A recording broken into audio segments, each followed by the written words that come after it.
یہ ان کے لیے کی گئی ہے جو بے مقصد شاعری کرتے ہیں، جو فضول شاعری کرتے ہیں، جو گمراہی کی شاعری کرتے ہیں، یہ ان کے بارے میں کی، ہر شاعر کے بارے میں نہیں۔ لیکن اگر ایک شاعر اپنی شاعری کو مثبت انداز میں استعمال کرتا ہے تو وہ تو ایک بڑا اہم کام کا ہے۔ اس کی اگر آپ سیرت نبی سے مثالیں لیں تو آپ سب جانتے ہیں، جب نبی پاک مصطفیٰ صلی اللہ علیہ وآلہ وسلم مدینہ تشریف لا رہے تھے تو بچیوں نے دف بجا کر مطلب ایک نعت آپ کہہ لیں، قصیدہ کہہ لیں، شاعری کی، تو آپ نے منع تو نہیں فرمایا۔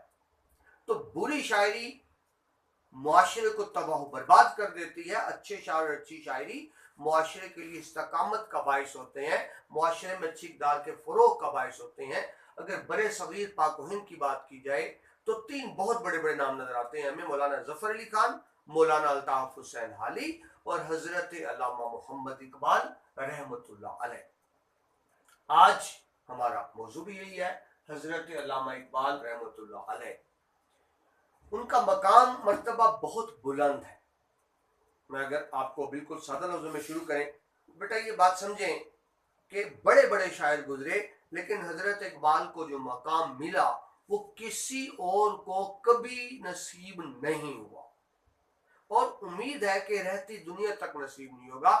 میں صرف اردو زبان کی بات نہیں کر رہا، میں تمام زبانوں کی بات کر رہا ہوں۔ وہ اہم مقام کیا ہے؟ دیکھیے، اقبال بہت بڑی شخصیت تو ہے، لیکن اللہ تعالیٰ نے حضرت اقبال کو وہ مقام دیا کہ وہ ایک مضمون کا درجہ اختیار کر چکے ہیں۔ آپ دیکھیے، گریجویشن میں، بی اے میں، ایم اے میں اقبالیات ایک مضمون ہے۔ جس طرح آپ فزکس، کیمسٹری، میتھ، بیالوجی مضامین کے طور پہ پڑھتے ہیں، اقبالیات مضمون کے طور پہ پڑھایا جاتا ہے گریجویشن میں، ایم اے میں، ایم فل میں، پی ایچ ڈی میں، پوسٹ پی ایچ ڈی میں۔ یہ مرتبہ کسی اور کو حاصل نہیں ہوا۔ آپ انگلش میں شیکسپیئر کو دیکھیں، شیکسپیئر شاعر ہے، گوئٹے شاعر ہے، ملٹن شاعر ہے، لیکن انہیں ایز اے سبجیکٹ نہیں پڑھایا جاتا، وہ مضمون نہیں ہے۔ مگر حضرت اقبال کو ایک مضمون کا مرتبہ حاصل ہوا۔ ایسا کیوں ہوا؟ وہ اسلام کی بات کرتے ہیں۔ اقبال کی شاعری مقصدیت پسندی پہ مبنی ہے۔ آپ حضرت اقبال کی پوری شاعری اٹھا کر دیکھیں، پوری شاعری وہ تبلیغ دین کا کام کرتی ہے۔ حضرت اقبال کا ہر شعر یا تو کسی قرآنی آیت کی تشریح ہے یا حدیث پاک کی تشریح ہے۔ حضرت اقبال قرآن و حدیث سے باہر ہی نہیں نکلتے، وہ شاعری سے تبلیغ دین کا کام لیتے ہیں، کہ وہ فارسی شاعری ہو یا اردو شاعری ہو۔ تو وہ مرد کلندر جس نے اپنی شاعری کو تبلیغ دین کے لیے وقف کر دیا، اللہ کی رضا کے لیے وقف کر دیا، تو اللہ نے بھی پھر ان کو وہ مقام دے دیا جو کسی اور شاعر کو حاصل نہیں ہو سکا۔ اور میں نے بھی عرض کی وہ مقام کیا ہے کہ حضرت اقبال کو مضمون کا درجہ حاصل ہو گیا۔ حضرت اقبال کے اشعار آپ کو مسجدوں میں لکھے نظر آئیں گے، حالانکہ مسجد میں کبھی شعر نہیں ہوتے، لیکن حضرت اقبال کے شعر آپ کو اس لیے نظر آئیں گے کہ ان کا ہر شعر قرآن و سنت کی تشریح۔ تو یہ تو ایک میں نے مختصر سا جائزہ لیا، حضرت اقبال کا مقام بتانے کی کوشش کی۔ باقاعدہ مضمون شروع کرتے ہیں۔ برے صغیر پاک و ہند میں شاعری کی تاریخ ابھی آپ کو عرض کی، ہر زبان میں شاعری پہلے ہوئی۔ اگر ہم اردو زبان کی بات کریں تو اردو زبان کی تاریخ زیادہ پرانی نہیں ہے، بالکل ابتدا آپ کو 400 سال پہلے ملتی ہے۔ ویسے کہا جاتا ہے اردو کی 300 سالہ تاریخ ہے۔ پہلے صاحب دیوان شاعر ولی دکنی کو کہا جاتا ہے۔ اس کے بعد جو پہلے عظیم بڑے شاعر ہوئے 18ویں صدی میں، میر تقی میر۔ 18ویں صدی کا مطلب ہوگا 1701 سے لے کے 1800 تک۔ میر تقی میر پوری صدی میر تقی میر کی 18ویں صدی۔ 19ویں صدی پوری کی پوری مرزا غالب کی بن جاتی ہے۔ لیکن 20ویں صدی جو ابھی گزری ہے، پچھلی صدی، 20ویں صدی حضرت علامہ محمد اقبال رحمت اللہ علیہ کی صدی ہے۔ یعنی میں عرض یہ کرنا چاہتا ہوں 3 صدیوں کے 3 بڑے شاعر، میر تقی میر، مرزا غالب اور حضرت علامہ محمد اقبال۔ اب اگر آپ 3 کا موازنہ کریں تو میر کی عظمت اس بات میں ہے کہ انہوں نے اردو شاعری کو بڑا مقام دیا۔ غالب مشہور بہت زیادہ ہوئے۔ اب غالب، یہ بڑی بات سوال بار بار کیا جاتا ہے اردو کا بڑا شاعر کون ہے، تو ذہن میں رکھیے حضرت اقبال انسان بڑے ہیں، اللہ کے ولی ہیں، مفکر ہیں، بحیثیت انسان اقبال بڑے ہیں، لیکن شاعری میں عام طور پر بہرحال غالب کا مرتبہ تسلیم کیا جاتا ہے. لیکن ہم جب بحیثیت انسان بات کرتے ہیں، بحیثیت ولی بات کرتے ہیں، اللہ تعالیٰ کے کلندر کی بات کرتے ہیں، مقصدیت پسندی کی بات کرتے ہیں، تو یقیناً حضرت علامہ محمد اقبال سب سے بڑے شاعر ہیں. ابھی آپ کو اس کی اردو کی 300 سالہ تاریخ کے 3 اہم شاعر میر تقی میر، مرزا غالب اور حضرت اقبال. بحیثیت انسان ہم دیکھتے ہیں تو ہمیں اقبال سب سے زیادہ بلندی پر نظر آتے ہیں. حضرت اقبال ایک عہد ساز شخصیت ہے. آپ سے پہلے شاعری فرضیت پسندی کا نام تھا، محبوب کے لب و رخسار پر شاعری ہوتی تھی، مبالغہ رائی بہت زیادہ تھی، واہ واہ والی شاعری تھی. حضرت اقبال نے آ کر اس کو مقصد پسند شاعری بنایا، شاعری سے تبلیغ دین کا کام لیا، شاعری سے اصلاح معاشرے کا کام لیا. ایسا پہلے نہیں تھا. لوگوں کے لیے بڑا عجیب تصور تھا کہ شاعری تو صرف ایک دماغی سکون اور لذت کے لیے، یہ کیسی شاعری ہے. لیکن آہستہ آہستہ لوگ ان سے مانوس ہوتے گئے.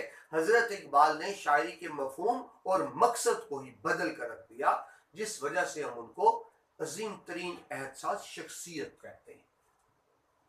ابھی آپ کو عرض کی کہ یہ مضمون ہے میرا پسندیدہ شاعر، تو آپ کی ذات بھی اندر آئے گی. اب بتائیں گے عظیم لوگوں کے انسانی زندگی پر اثرات. عزیز طلبہ، جو بڑے بڑے لوگ گزرے ہیں ان کے ہماری زندگی پر بڑے گہرے اثرات پڑتے ہیں. ہم عظیم رہنماؤں سے اثر قبول کرتے ہیں، جو انسانی فطرت ہے کہ جن کو ہم عظیم سمجھتے ہیں ان سے اثر قبول کرتے ہیں.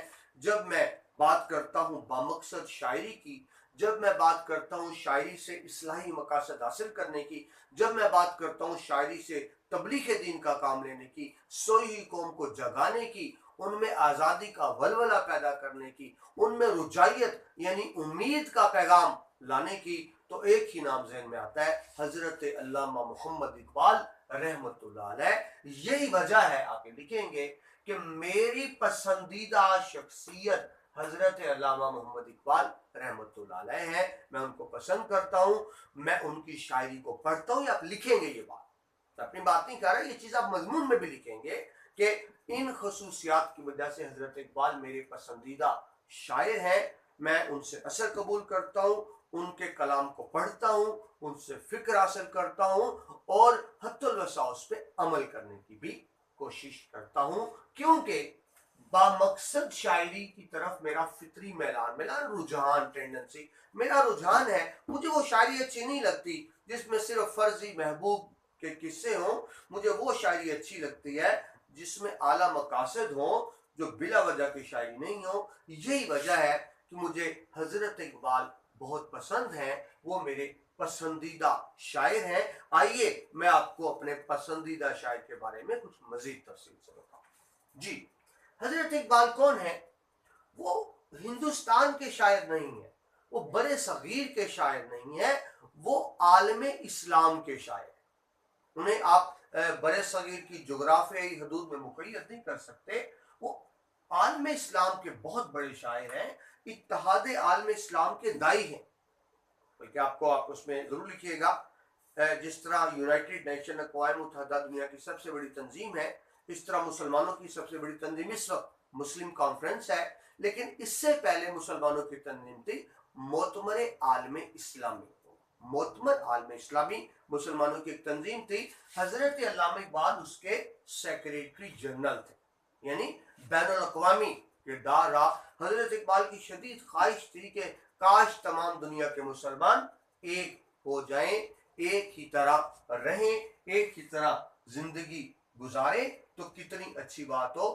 اسلامی اتحاد، ایک ہو مسلم، حرم کی پاسبانی کے لیے نیل کے ساحل سے لے کر تاب خاک عاشقر، یہ حضرت اقبال کی خواہش تھی. بڑے عظیم دائی تھے وہ، اتحاد دائی، مبلغ، پریچر آپ کہہ لیں، تبلیغ کرنے والا دائی تھے. حضرت اقبال پر بہت زیادہ اثرات تھے مذہب کے، بہت بڑے اللہ کے ولی ہیں حضرت اقبال. اس کی وجہ یہ ہے کہ آپ کا تعلق مذہبی گھرانے سے تھا. آپ کے والد بڑے نیک اور پارسا تھے، آپ کی والدہ بڑی دیندار تھی.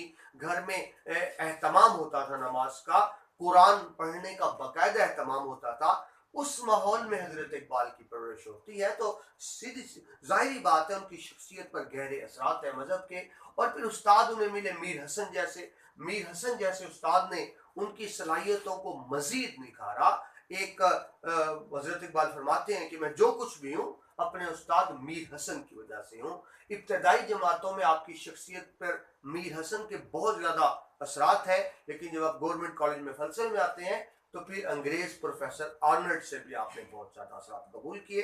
دو بنیادی شخصیات آپ کے سامنے میں میر حسن اور پروفیسر آرنلڈ.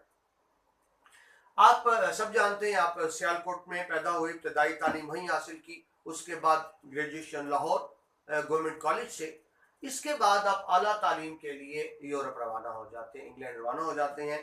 شاعری آپ پہلے سے شروع کر چکے تھے، بلکہ بچپن سے ہی زمانہ طالب علمی سے شاعری کرتے تھے.